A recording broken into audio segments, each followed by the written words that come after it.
بسم اللہ الرحمن الرحیم۔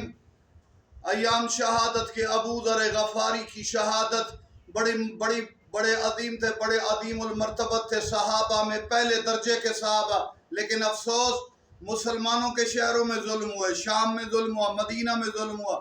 جس مدینہ میں زینت اور روشنی کی علامت تھے ابو ذر، وہاں سے جلا وطن کیا گیا، ربضہ کے صحرا میں بھوک پیاس اور غربت کی حالت میں شہید ہوئے۔ ان کا دو جرم مسلمانوں کے درمیان تھے، کیا؟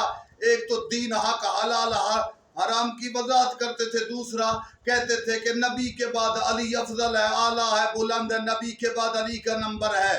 تو علی مولا کے فضائل کا بیان اور اللہ کے دین کی تبلیغ کے جرم میں مسلمانوں نے ربضہ کے صحرا میں بے دردی سے حضرت ابو ذر غفاری کو، میں نے شہید کہوں گا، کسی کو کمرے میں بند کر دو بھوکا پیاسا گویا مار دیا۔